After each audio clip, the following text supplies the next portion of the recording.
Hi everyone. Today we are going to discuss about another phylum, that is Mollusca. Last class we learnt about the characteristics of Arthropoda. Arthropoda is the largest phylum. The 80% of animals are belongs to Arthropoda out of 100. So that the second largest phylum after Arthropoda, the second largest phylum is Mollusca. These molluscans are especially terrestrial. Some are terrestrial, very few are more or what marine. There are living in marine and aquatic. There are living in aquatic. Aquatic means what? Which are living in water. That means mostly aquatic organisms. Okay, and unsegmented bilateral symmetrical organisms. Unsegmented means what? That it is not segmented. Okay, body is not segmented. Okay, so that unsegmented organisms and bilateral symmetrical organisms, especially for in molluscan, most of the molluscans we are observed, the body surface, the body covered with what? Shell, just like shell. Okay, just imagine what snail. If you observe the snail, the body is covered with what? Shell. And phyla and Pinctada vulgaris.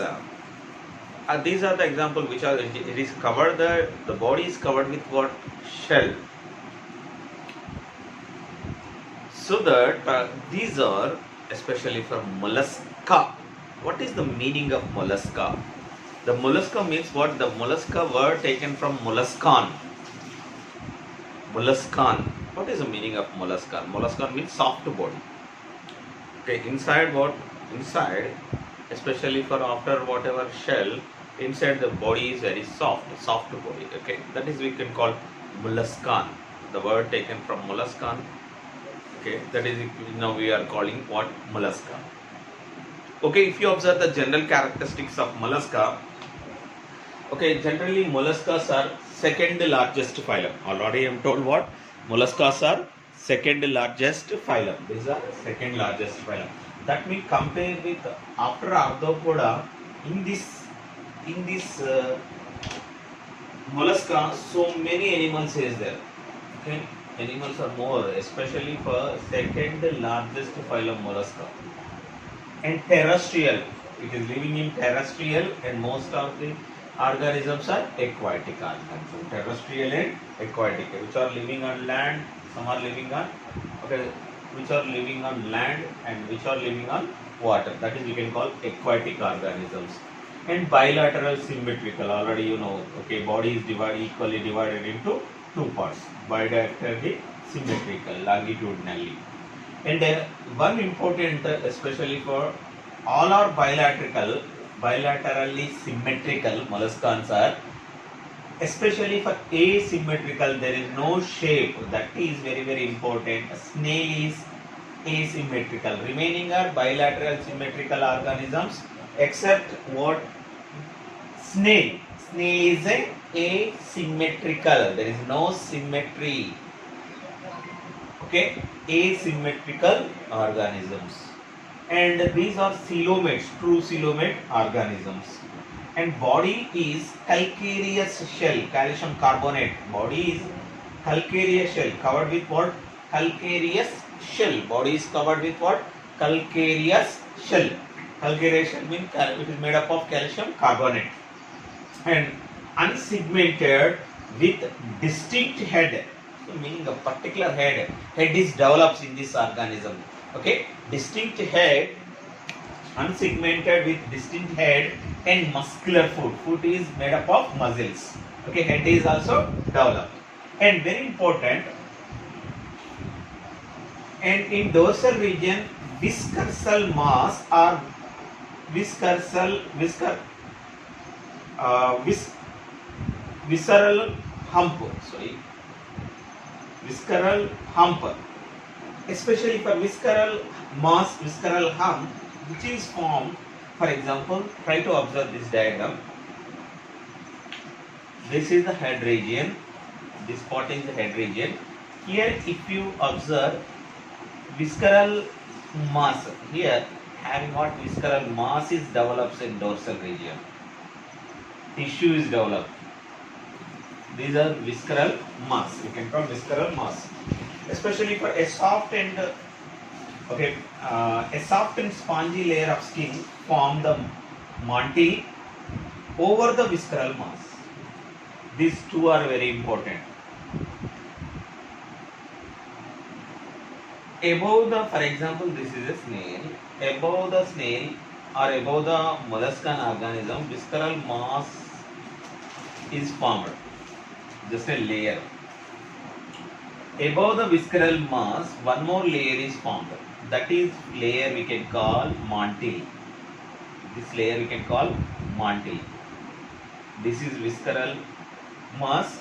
Above the visceral mass, one more layer is formed.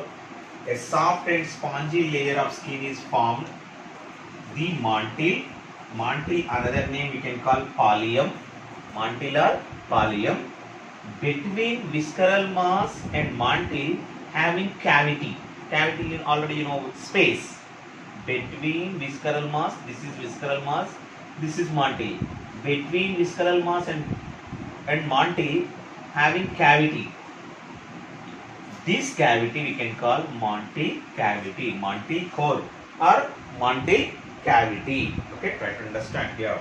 A soft and spongy layer of skin form the mantle pallium over the visceral mass and secretes shell. This mantle, okay, this mantle secretes what? Shell, which gives protection to the soft body, which gives protection to the molluscans. Okay, this is the very important unique characteristics of mollusca. Okay, if you observe the mollusca, okay, here the distinct head, it is developed head, and also in hump region, especially in dorsal region, visceral mass will be developed. This visceral mass, above visceral mass, one more layer is formed, that is the soft and spongy layer of skin formed, that is we can call mantle. Visceral mass, mantle. Between space is there. That space we can call mantle cavity, mantle core. This mantle secretes what? Shell. Okay, it is made up of calcium carbonate. Okay, try to remember, that is very important. And next one, the space between the mantle and visceral mass is called mantle cavity, which comb like gills. In that mantle also having what? Comb like gills. That is nothing but we can call ctenidia. Especially for in mantle cavity, what we are observed in mantle cavity? Comb like structures. The comb like structures we can call ctenidia. Ctenidia. What we call ctenidia. What is the use of ctenidia? These ctenidia are present with mantle core. What is mantle core? Between visceral mass and mantle having space, that is we can call mantle cavity. In mantle cavity, what we are observed? Just like a comb like structure. That comb like structure what we call ctenidia. What are the functions of ctenidia? Ctenidia is useful for respiratory and exchange of or excretory functions. Okay, we are observed digestive system, everything is here, and between in mantle core we are observed ctenidia structure, just like a comb like structure, that is useful for respiration and excretion. Okay, that means in this animal, this is the unique character. The mantle core and the visceral hump is a unique character. And sensory tentacles, okay, sensory organs, especially developed sensory organ, tentacles are developed. Okay, here if you observe it there, sensory tentacles are developed in these organisms.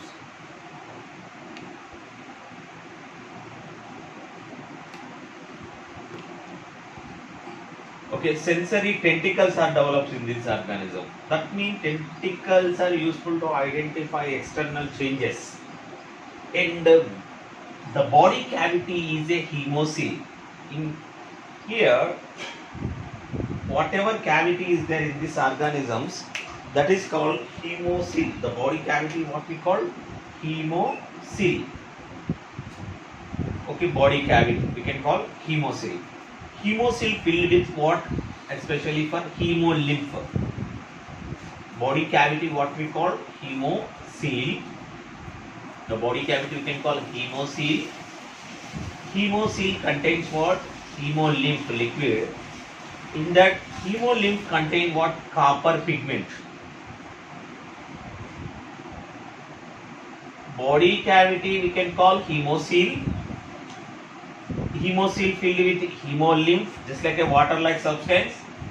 Hemolymph contains copper pigment, that is called hemocyanin. That is, hemocyanin is the respiratory pigment. Respiratory pigment. What is the respiratory pigment in mollusca? In respiratory pigment in mollusca, that is hemocyanin. Try to remember. Okay, in that hemocyanin, it contains what? Copper. Metal, copper. So that is also very important. And very, very important about one more unique character of mollusca. In mollusca's buccal cavity. In mollusca's buccal cavity, just like one rod-like structure is there. One rod-like structure. So, for example, in our oral cavity, in our buccal cavity, it consists of what? Especially for tongue. Tongue is useful for, especially for moving the food, tasting the food, everything. Okay, same as it is in mollusca, one rod-like structure is there in mollusca's mouth. This rod-like structure, nothing but this rod-like structure we can call rasping organ. What is the meaning of rasping organ? For example, okay, we are sharpening knives and scissors. We are using some instruments to sharpening, to sharp these objects, knives and scissors and other objects, metal objects.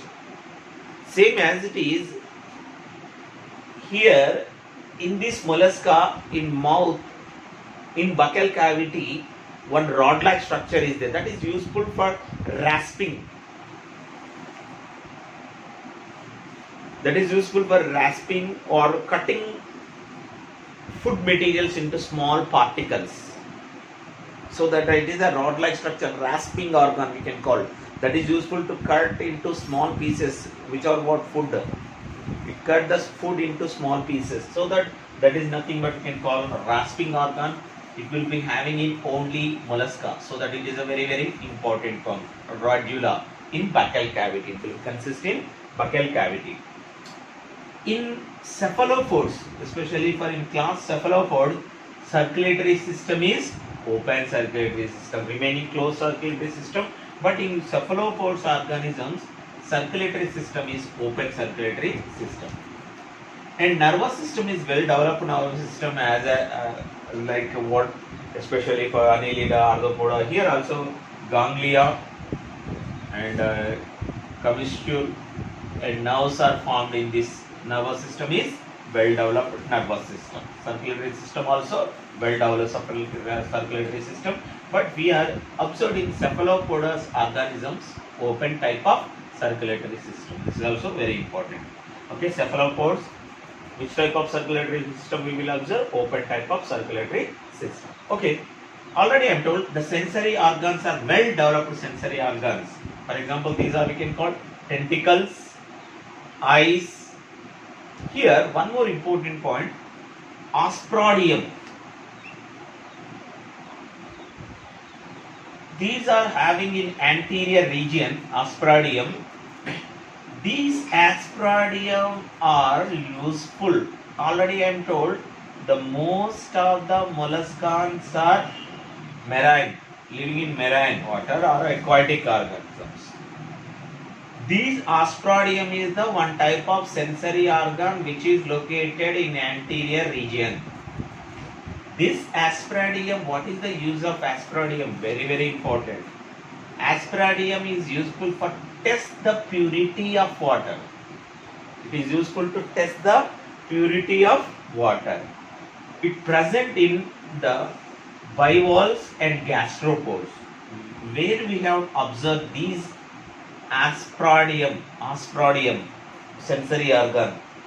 The asprodium is located in anterior region. Especially which type of organisms we are observed asprodium? Bivalves And gastropods, we are observed what? Asperadium. What is the use of asperadium? It tests the purity of water. It tests the purity of water. And okay, excretory organs. The excretory organs are metanephridians. Especially for excretory organs are metanephridians. Metanephridians. Okay, developed kidneys, especially for nothing but we can call developed kidneys. And these molluscans are dioecious organisms. What is the meaning of dioecious? Dioecious means what? Unisexual. Unisexual means male and female reproductive system is separate in this organism. So that these are dioecious organisms. And oviparous, laying eggs. So that it is called oviparous. And Veliger larva. We are observed which type of larva? This is also very important. In molluscas, we are observed Veliger larva. Okay. What are the examples of what molluscas? In mollusca, example is Phyla, Pinctada vulgaris, Sepia, Octopus, Aplysia, Dentalium. These are the examples of what? Mollusca. In the characteristics of mollusca, what are the important points of mollusca, especially for visceral hump, or we can call visceral mass, which is located in dorsal region, and above visceral mass, mantile. That is, a mantile is a soft and spongy layer of skin, or nothing but mantile, other name pallium. Between mantile and visceral hump, cavity is there, that is we can call mantile cavity or mantile core. The mantile cavity and mantile core, in that we are observed comb-like structures, gills, comb-like gills, we can call ctenidia.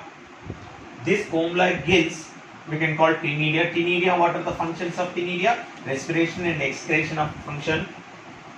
When sensory organs are well developed, in that sensory organ, asperadium is very important. We are observed asperadium in gastropodium and bivalves.